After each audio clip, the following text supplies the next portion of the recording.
Today, our speaker is Matt Gills, who's artistic director, who was hired just before the COVID-19 crisis hit us and is still with us. It shattered the dream's first planned session, and Matt looked around what to do, and he stuck it out because there was a lot to do. Matt is actually from the upstate, Spartanburg area when he was a youngster. And then he went off, got a BA at Wofford in theater and government of all things. Interesting. But actually, soliciting the government for funds works out well. Well, all right, that's cool. So he joined the South Carolina Children's Theater in Greenville in 2020. He came from the Children's Theater Company in Minneapolis, which actually I think is the largest children's theater in the country. And some of that is sort of like us here, is because they plan their performances not only for children, but also for adults, which you guys do as well. And the last thing about him is that he is under 40. I only know that because he just was awarded the most outstanding group of 40 who do something well in their profession, and also for the upstate. Oh, here's Matt.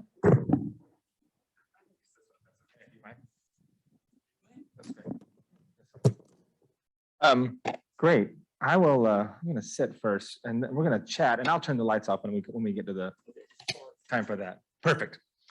This way. Oh, hi everybody. You can see me there, and I can see all of you. Yeah, my name is Matt, and I'm originally from Spartanburg, and I went to Wofford, as Dennis was saying. I double majored in theater and government. When I was younger, I was told that my personality would either be a preacher, a politician, or an actor. And I said, there's no difference in all three of those. So that, I think, is why I chose to double major in theater and in government. And I stumbled into theater. I'm going to give you a little background about me. We'll give a little background about SECT, and then we'll show you some lovely photos of this new space and talk you through it. But I stumbled into the theater. I was a ninth grader, and I was mercilessly picked on. I was shy as the day is long. I was the kid that you see in movies. I was shoved into lockers. I ate lunch by myself, all those sorts of things. I was scared of everybody. I sat at the back of the class. And then but I loved musicals. I loved musicals. When I was a kid, my mother, I have a younger brother, he's 3 years younger than me, and his name is Tim, and Tim and I were allowed to watch Batman and things like that if we also sat with my mother and father every Friday night and watched an old classic movie musical. And that was my mother's trade-off. She said, yes, you can watch Batman, but we're gonna watch Oklahoma as well. And so my favorite was The Music Man. I was in love with The Music Man, Robert Preston and Shirley Jones, that film, Buddy Hackett, just loved it. I loved it. I knew every single word to all of those songs. And then the Spartanburg Little Theater at the end of my ninth grade year of high school was having auditions for a community theater production of The Music Man. I'd never done anything like that in my life. And I spoke to my chorus teacher at my high school, and she said, you should try it. I think it'll help you and help your confidence and all those sorts of things. And so I went, and then I auditioned, and I was cast. I like to say I was a teenager who wanted to do musicals. So I was cast as soon as I decided to audition. I was gonna be in the show no matter what, because they needed teenage boys who wanted to do musicals at Spartanburg Little Theater. So I had no idea. So I went down and I got in the show. My brother did as well. And like we all say in the theater, we sort of caught the bug. Well, once you do one, if you enjoy it, you do the second, and then you do the third, and then you do the fourth, and you just keep going, you keep going. And so I fell in love with it. I found a place where I felt welcomed, I felt supported, I felt valued. These are all things that we sort of try and do at South Carolina Children's Theater. I will say that, like I said, I was picked on mercilessly, sat by myself all my ninth grade year. By my senior year of high school, I was student body president. So theater really did help me figure out who I am, what I have to offer the world, and find some self-worth and some self-value. And that's what we try and do every single day at South Carolina Children's Theater. I think that's one of the reasons why Children's Theater has such a special place in my heart, is because I don't think it's too much of an exaggeration to say that theater really did save my life. I don't know where I would be or what I would be doing had I not found this art form and this group of people that loved me so unconditionally and that told me that I was actually worth something. So I go to Wofford and I majored in theater and government. The theater at Wofford, as you can imagine, I'm sure Megan McInerney are here at Furman would say the same thing. I was used to only doing musicals. And then I go to Wofford to study theater, and the theater you study in college is not Oklahoma. I'm sure you can imagine that. And I was reading plays that I'd never read before. And I was this conservative boy from the upstate of South Carolina. There were far more four-letter words in these plays than I ever would have imagined Rodgers and Hammerstein writing.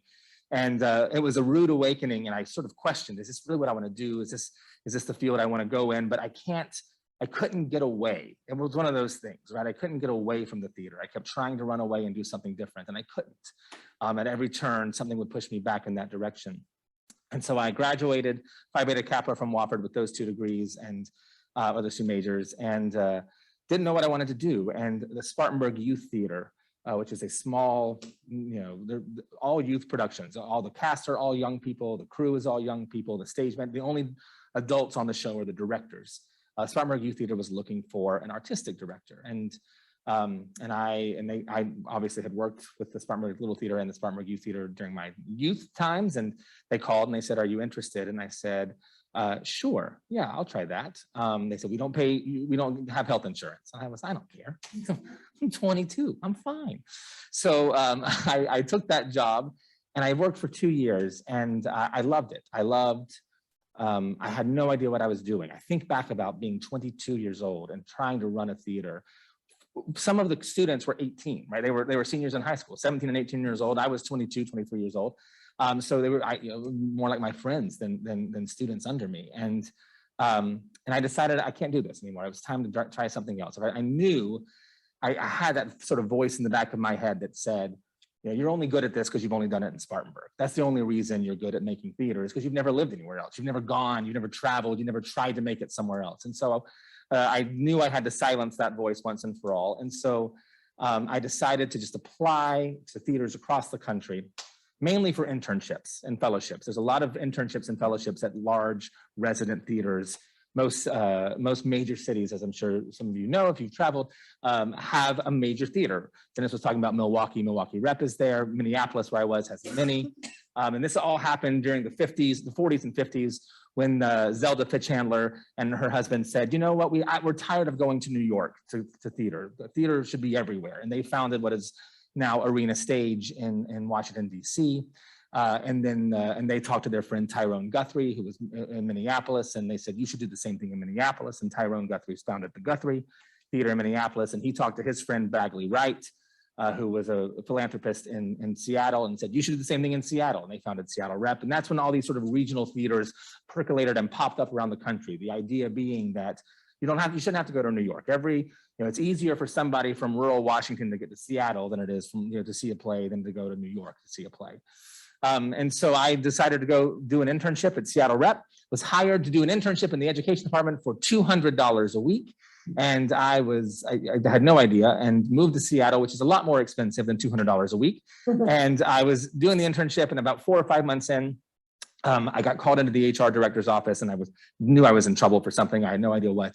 And she said, we're going to have a full-time position open up in the producing office as the assistant production manager, and we think you should apply for it.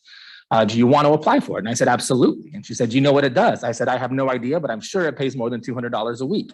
And she said, you're correct, and it has full benefits. I said, great, I'll apply. And I got hired as the assistant production manager, and then became the associate production manager. And then by the time I left, I was the associate producing director. And at Seattle Rep, I had the most amazing experience. In Seattle in general. It was one of those times. I remember in 2011, I had just moved, and I was driving across the bridge in Seattle, and it was in the evening hours. It was September, so it was still not raining quite yet in Seattle. And I had my windows down, and I could see downtown. I was driving I-5 back towards downtown. I saw the city skyline lit up. I saw the Space Needle lit up. And I just had this overwhelming feeling of you're exactly where you need to be. And those things I feel like come along very rarely in one's life. And I just loved it.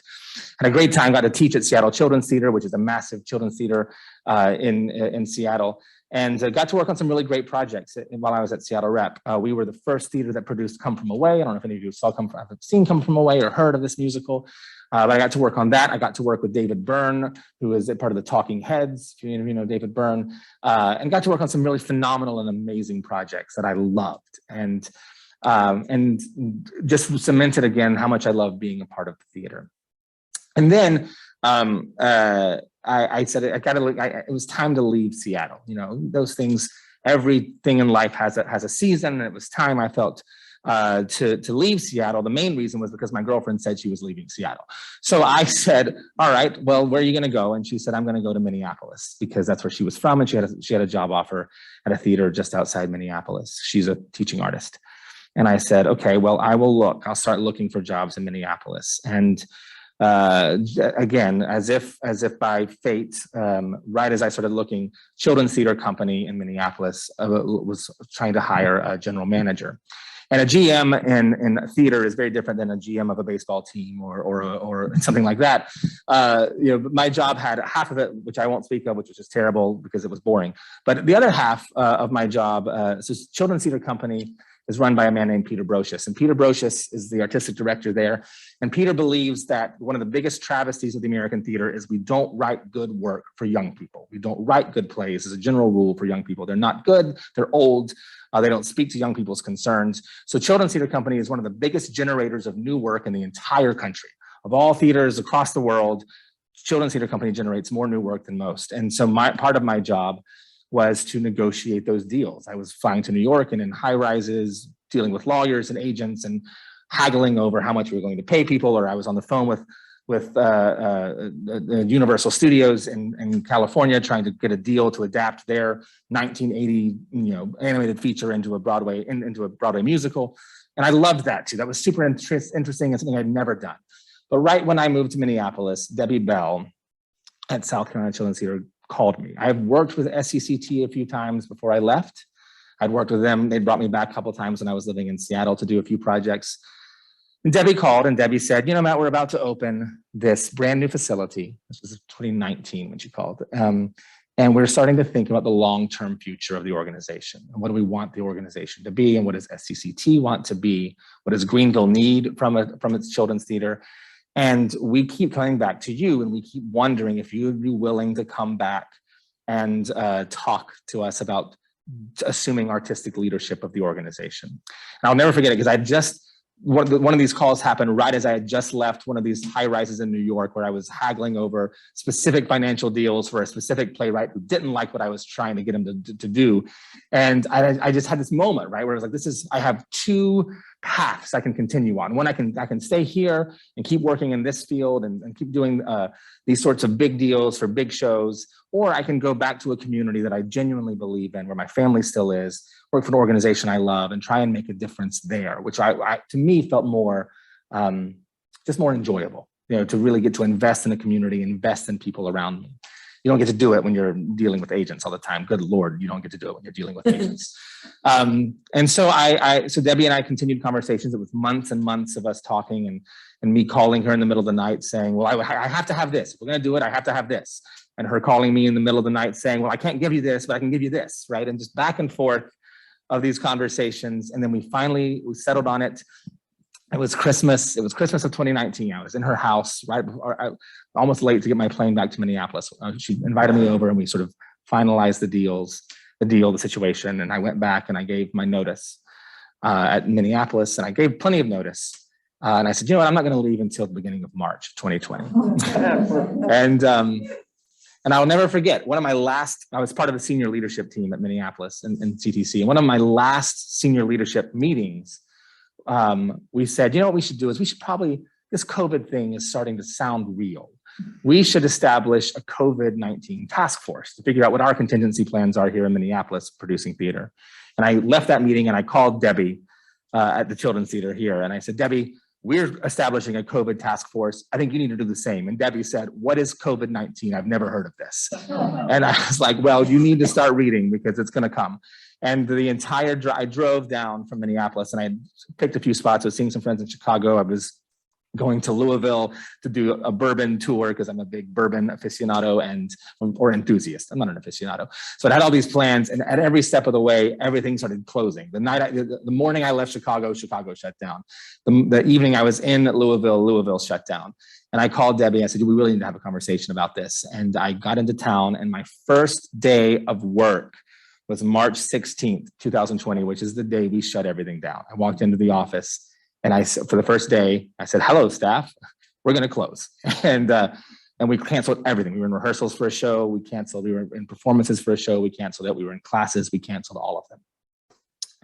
And it's been a fascinating trial by fire. As I keep saying to the staff over and over again, right, our staff, we have to remind ourselves in the theater that none of us, right, no matter what you're doing, we're not trained for this. None of us have been trained for how to produce in a pandemic, how to handle a pandemic, how to decide who wears masks, who doesn't wear masks, what's our vaccination policy for participation in programming. Like, we were not trained on how to do those things. We have to have some grace with ourselves. And we've had a lot of grace with ourselves. We've tried to take it one day at a time. And it's been a chore, but it has been at the same time reaffirming of why I love nonprofit theater and nonprofit arts, because at the end of the day, right, it feels, even on the hardest days, it feels like the work I do, or I'm trying to do, or we're trying to do, makes a tangible difference in people's lives. And you see the young people who miss it when it's not there, and who would send us emails, who would write us cards, or show up at the door to say, I just wanted to say hello and bring you cookies because I miss being in theater class. And you understand the real power of what you're doing. In the midst of all this, March 16th comes, we close everything down. And then in April, this building is finally finished. Now, I don't know if you know this, but movers, at least in 2020, were considered essential workers. So even when Governor McMaster shut down everything, the one time he decided to do that, everything except essential workers, movers were considered essential. And so they said, look, we're moving you in on the scheduled day in April. We're not changing your date. We have other things to do. So we all moved into this beautiful facility that we couldn't do anything with. And it was the creepiest feeling, I won't lie to you, to all of a sudden we were in this tiny little building in West Greenville on Pendleton Street, was our temporary home while this was under construction. And then we moved from that into a 37,000 square foot facility that was just empty. It was me and Debbie most days. Most of our staff was working from home. Debbie and I were coming in just to make sure things were going smoothly, and the movers were putting the desks in the correct spaces, and those sorts of things. But it was so quiet. And the last thing a children's theater is meant to be is quiet. And it was heartbreaking and gut-wrenching. But we knew that this would not be our reality forever. And so we began planning for what we were going to do post, when we could even come out of it remotely, even some sort of remote coming, whatever that would look like, even if it wasn't a full entry into the space, what would it look like? And I'm going to walk you through some pictures of the space really quickly. And then I'll wrap up with some final thoughts, and we'll have some questions. Oh, there we go. We have a little light. Okay, I'm gonna hit this X. If I hit this X, you know what? I don't know. I'm nervous, so we're just gonna move it up here. So this is the exterior of the building. This is still an artist rendering because we don't have a gorgeous shot of the exterior yet, but it looks just like this, with the exception of the banners that are on that sort of circular part. We haven't installed that system yet. We're meeting with the architects. We met with them this week, actually, on Monday, to figure out what we're going to do about that banner system. But other than that, the building looks a lot like this. The one thing, I don't know if you know this, but the design review board of downtown Greenville is very particular about what the buildings they want built in downtown Greenville. As you can imagine, when you walk through downtown, they're going for a very particular look of downtown Greenville.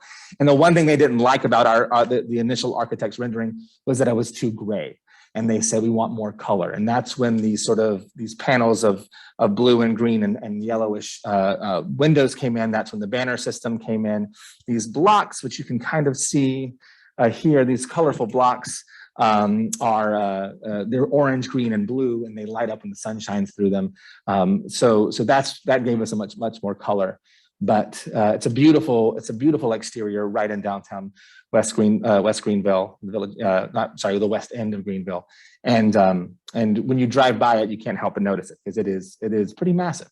I will talk you through. Well, let's try this.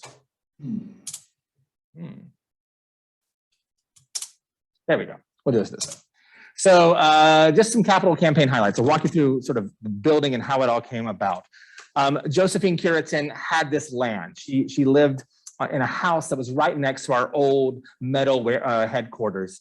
And when she passed away, in her will, she gifted us this land with the one right in, on this prime piece of real estate right on Augusta Street, with the understanding that we would build a brand new children's theater on that property. We'd combine our extant property with her property and build a facility. That was her wish in her estate planning, and so she gifted it to us. So we didn't have to pay a dime for it, which was lovely, because as you can imagine, real estate on Augusta Street is not cheap.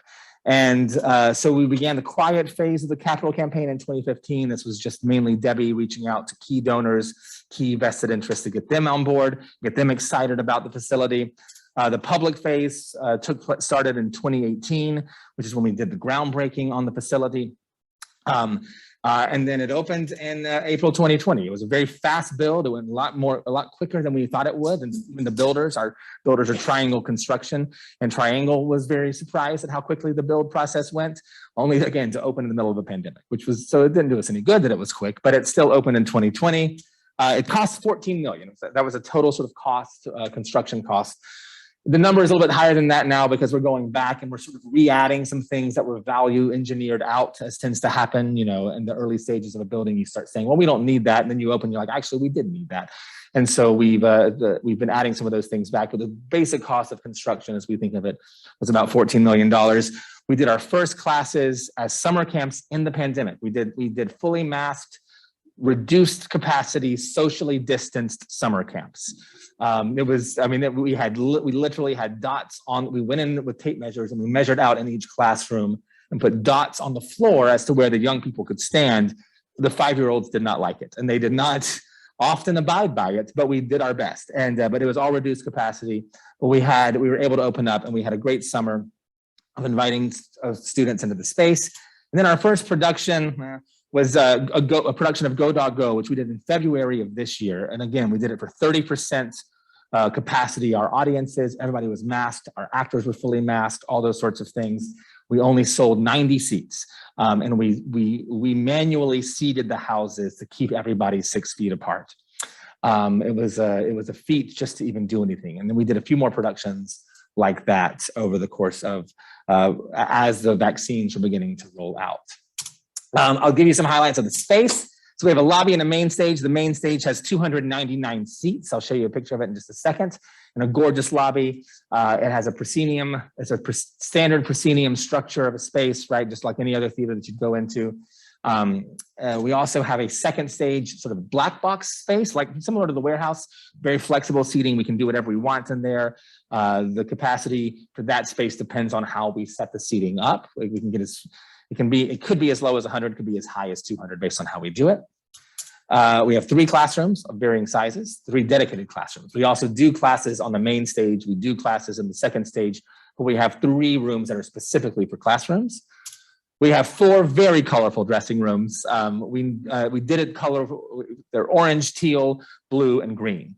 And we did it simply for some of the younger actors that we sometimes have to say you're in the orange dressing room as opposed to you're in dressing room number 4. It just felt too bland and boring. So we thought orange dressing room would excite the 8-year-olds more so than dressing room number 4.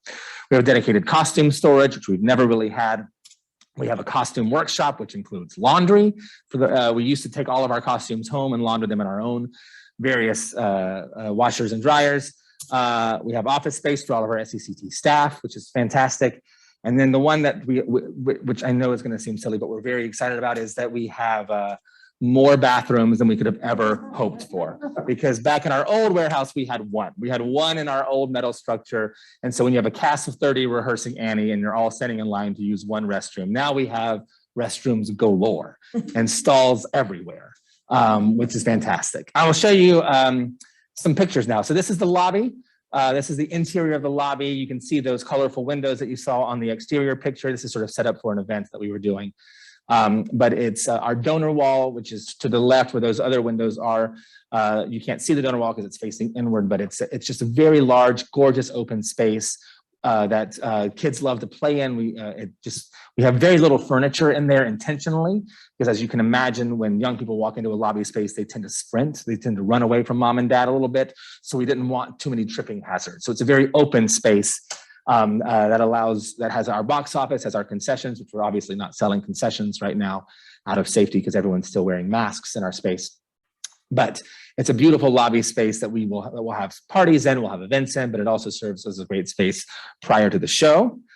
This is the main stage. So these are the 299 seats that exist in our main stage theater. I do not like proscenium theaters as a general rule. I think it feels you feel too distant from the action on stage, which is fine if you're going to go to Broadway, less fine when you're talking to 9 and 10-year-old students who want to feel as if they're a part of the action. This space, however, it is insane how intimate this space feels. The front row, as you can sort of see, front row to the stage, every show, we have kids trying to climb on the stage, every single show, because it feels so close and feels so intimate.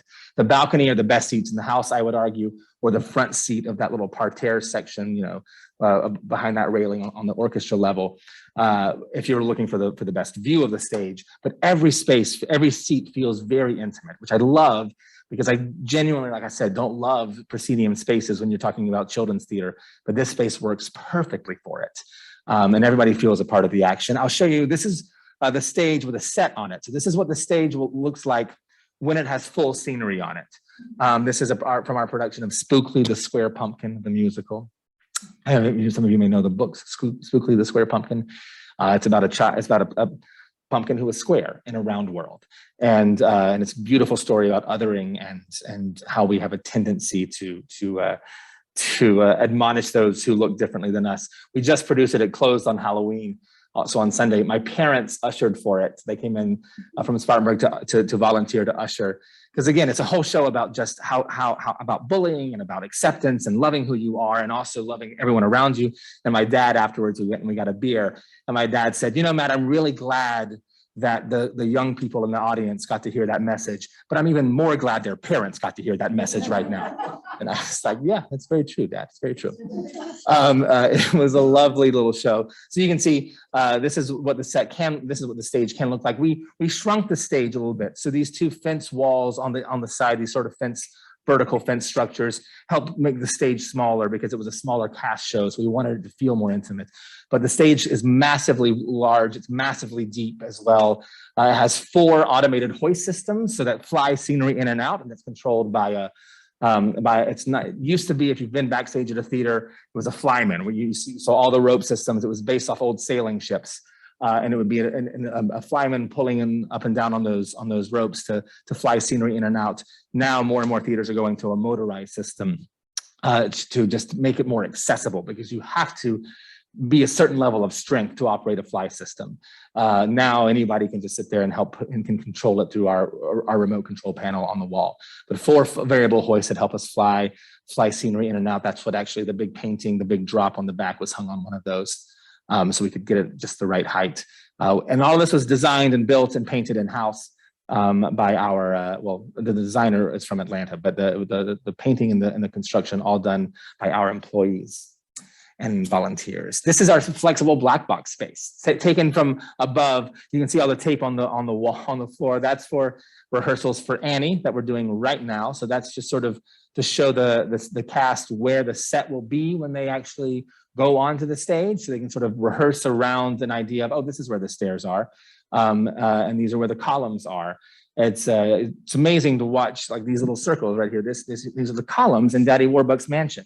and you tape them out so the actors know I can't walk there because there's a column there. They don't care. They walk right across it. So they'll be in for a rude awakening when we actually get on the stage and they realize, no, I told you you couldn't walk there. But that's what that's all set up for. All of us on the directing team sit on this wall, and you can see some prop storage over in the back. You also see some curtains hung. We can use this as a performance space. We did a production of Wake Up Brother Bear, which is what we call We Play Theater. It's for like ages 1 to 3 primarily. And we did it in this space. It was for 20 kids at a time, and very interactive, and they love it. And so we can perform in this space. And ultimately, we will need to buy more lights. We don't have very many instruments, as you can see, but because the goal will be that we can set it up however we want to perform in it.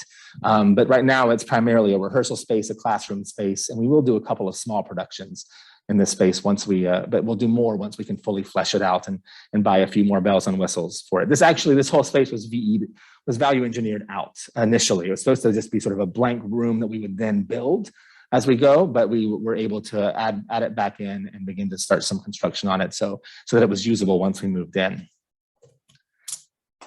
This is our one of our beautiful dressing rooms. This is the orange one, as you can tell. Those are LED makeup lights. If you've ever been in an old school dressing room, they get real hot real fast. And so no longer because of LED technology. So all those lights, you can leave them on, you can do whatever, and the room doesn't heat up at all, which is fantastic. This is our largest classroom. So one of our 3 classrooms. This is the studio classroom, also doubles as a rehearsal space, depending, but it's one of our largest rooms in the whole facility. And all of them have this sort of soft floor that's a very danceable floor. So you can jump up and down on it, you can run on it, and it's not gonna hurt your ankles or hurt your knees, which is super important for us, both for our classes, but also for our rehearsals for our productions, especially musicals. So it's all state-of-the-art flooring, state-of-the-art soundproofing as well for each space, so that classes can happen simultaneously and not have any sound bleed.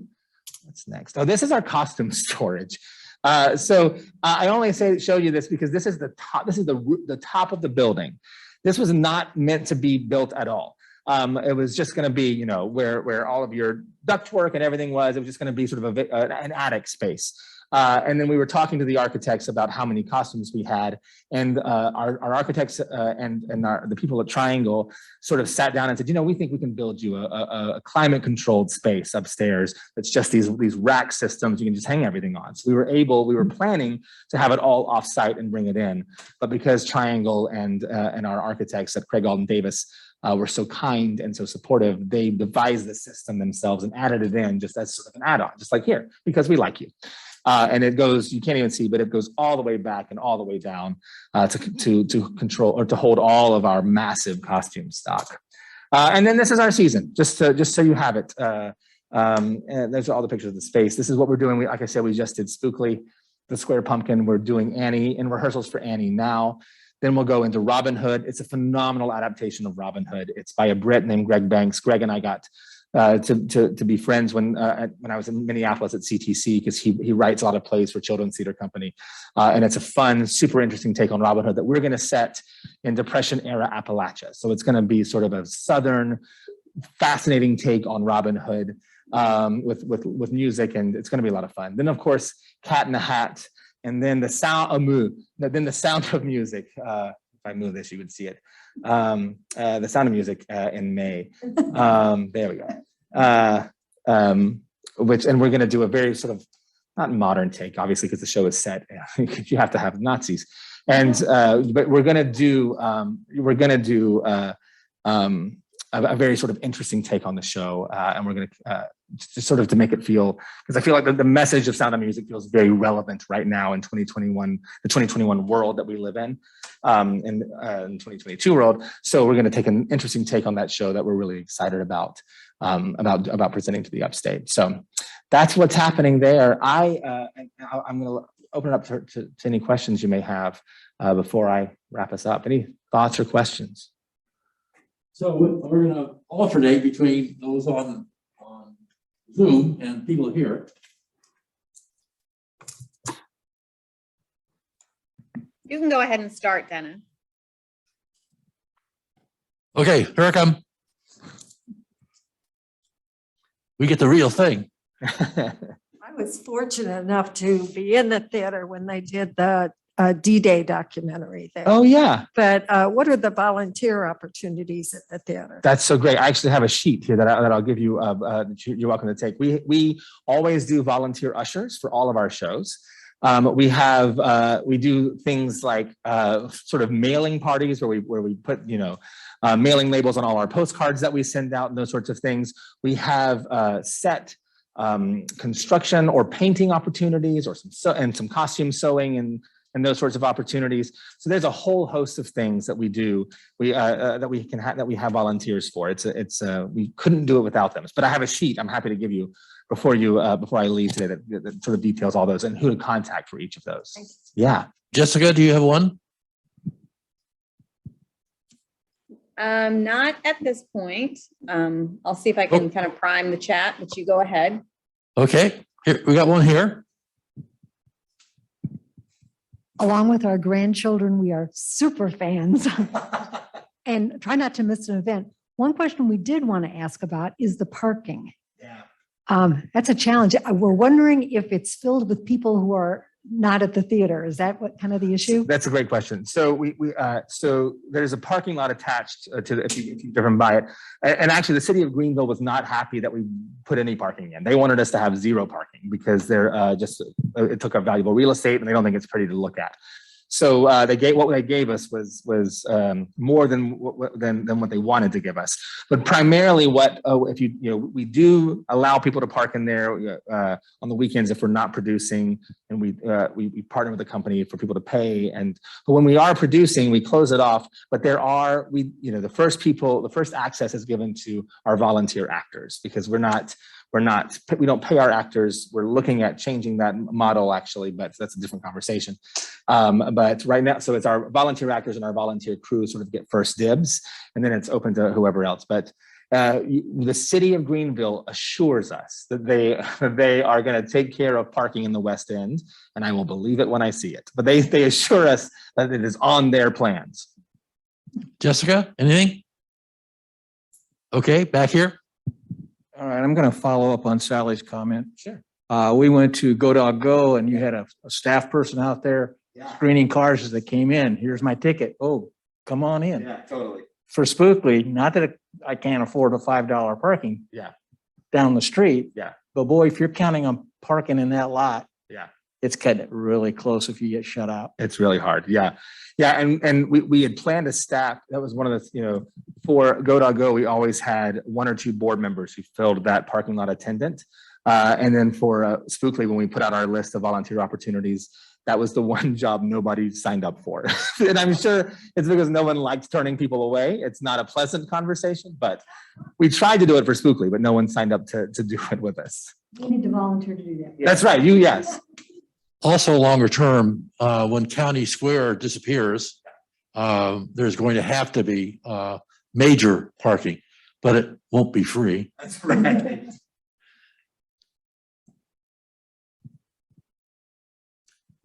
I know you can't look into the future, but coming up for Annie and the productions after that, are you having a full house, half house? What are you doing now for the? Yeah, it's a great question.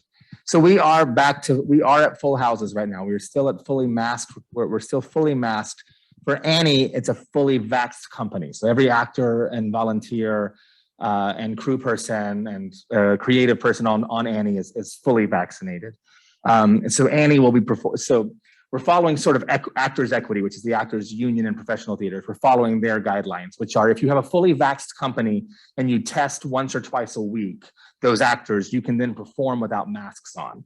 So we have bought a ton of tests that we partnered with DHEC to help us there, and then with Harris Teeter, the pharmacies at Harris Teeter, to buy a ton of tests. So we'll start testing the acting company of Annie once we get into tech, because we're still fully masked in rehearsals. Once we get into technical rehearsals, we'll take their masks off. We'll test them twice a week, including, and they're already vaccinated, so they can perform with masks off. But we have gone back and forth over what is the best thing to do about our audiences. Warehouse, as you know, I'm sure, and Peace Center are requiring vaccination cards for entry. We couldn't do that simply because the vaccine was not available for a large chunk of our audience, that 5 to 11-year-old. Now that the vaccine is becoming more widely available, we're having lots of conversations about what that means for our students, for our classes, for all these sorts of things. So right now we are at a full house, but we're fully masked. And the actors for Spookly were fully masked because they were cast before Delta went crazy. And then when Delta went crazy, we put them all back in masks. But Annie will be unmasked because it's a fully vaccinated company. Robin Hood will also be a fully vaccinated company. And we assume that the same will be true for Cat and Sound of Music. Is there a membership subscription? Not this year. We didn't because we didn't know what COVID was going to do. And we were nervous about assigning seats for a member, having you buy, D seats 1 through 4 for the whole season if we had to sort of backtrack and then reduce capacity again. There will be, when we announce our 22-23 season, which we'll announce early in 2022, we'll have a season membership package that you can purchase. We just wanted more flexibility because who knows what the pandemic's going to do to us.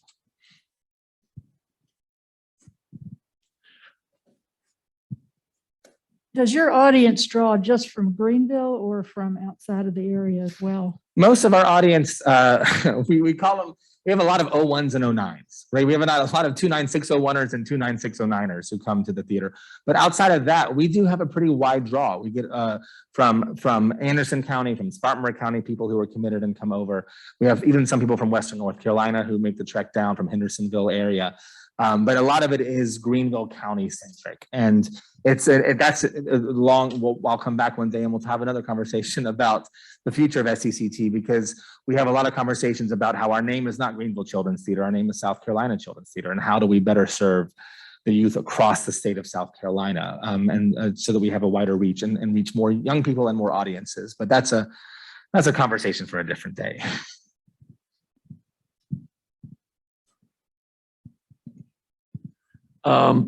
So in terms of serving the whole state, is it possible once COVID hopefully resolves itself, you might do traveling shows to the rest of the state? We've talked about traveling shows. We've talked about remote workshops and classes, going around the state. We've talked about, we do an anti-bullying show that we tour through Anderson, Greenville, and Spartanburg counties typically every year. But when COVID happened, we shifted, we recorded it outside with masks, with face shields on. This was back early pandemic. God, it's weird to say that, right? This was early pandemic. And we recorded it. We made it available free of charge to every elementary school across the state of South Carolina who wanted to watch our anti-bullying show. So we talked about more opportunities like that. Is there a way through virtual programming that a world none of us in theater really ever thought about until COVID hit? Is there a way to have some more virtual programming available to schools across the state? But yeah, I think everything is probably on the table once we think about what the future is, once we get through COVID and continue to grow as an organization. As a tag on to that, Debbie wanted the state to kick in some money as well. And so the tit for tat of that was the Children's Theater was to be a statewide outreach of some sort as best you can work it in. That's right. Now, this is your fourth question. Do you have suggestions of age group for each of these? Yeah, that's a great question. So Spookly and Cat are our youngest audiences, meaning I think you will enjoy it. My parents had a great time at Spookly. It was a great show. But I think adults will enjoy them. But those are the shows that are the best for the youngest children among us. Annie is great for young kids if they can sit for 2 hours and 15 minutes, right? It's a long, as you know, if you've seen the movie or if you've seen a live stage production, Annie is not what we would call a short show. So if they can sit, it's super fun. Robin Hood, we are saying typically 3rd grade and up is sort of we think is the best target for that. And then same is true with Sound of Music. Sound of Music, we consider our big musicals, we try and consider all ages shows, but it's about can the young person sit and for about 2 hours, 2:15 with intermission, of course, to watch the show. But definitely Cat and Spookly are targeted for our younger audiences. When I plan a season, when we think about season planning, which is a different conversation as well, we think of it in that way. We think, do we have something for the youngest? Do we have something for everybody? And do we have something for that middle group of ages as well? And we try and plan accordingly. So Robin Hood hits the middle, Spookly and Cat hit the sort of younger end, and then Sound of Music and Annie are meant to hit cover as many bases as we can. But as a practical matter, your range, sweet spot is 5 to 12.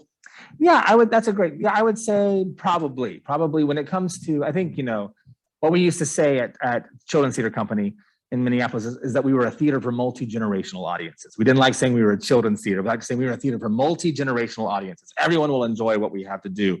But yes, I would say that for practical purposes, what we think of our most mission-oriented work is probably ages 5 to 12, 13. Yeah. You used to have programs called, I think, Second Stage, Mhm. and little ones could sit on the rug in the Yeah. front and wiggle around as they wished. Do you still have those, or has COVID made that limited? We did it for Wake Up Brother Bear in that black box space a couple months ago, and we just reduced the capacity. We only did it for 15 to 20 young people, and we spread out their rugs. But yes, our plan is to make sure to always have that programming moving forward. Very fun to have the posters come back for Yeah. Spookly. Walls are papered with those. Totally. Will the characters be able to come out after the show as we get a little bit further down the COVID path? Yeah, our hope is to reinstate meet and greets, where people come out in costume and say hello to the kids and sign things. That's our dream. Our dream is once COVID is passed, that we can reinstate all of that. We can have those characters come out and meet the audiences again. Because as much as the audiences enjoy it, especially our young people in the cast, they really love it. They love the attention. Coming out in their costume and getting their picture taken or signing an autograph is fun for them as well. One last question. A couple of years ago, we had the Furman debate team come talk for Lunch and Learn. And everybody in the audience said, my goodness, those people talk so fast. So were you in a debate team in college? No, honestly, I credit my fast talking to being a director, because when you have to give your actors notes, I mean, there's never enough time to fix all of the problems and all the things your actors did wrong. So you have to speak as quickly as possible to get as much information to them as you can. Okay, thank you very much. Thank you all so much. Thank you.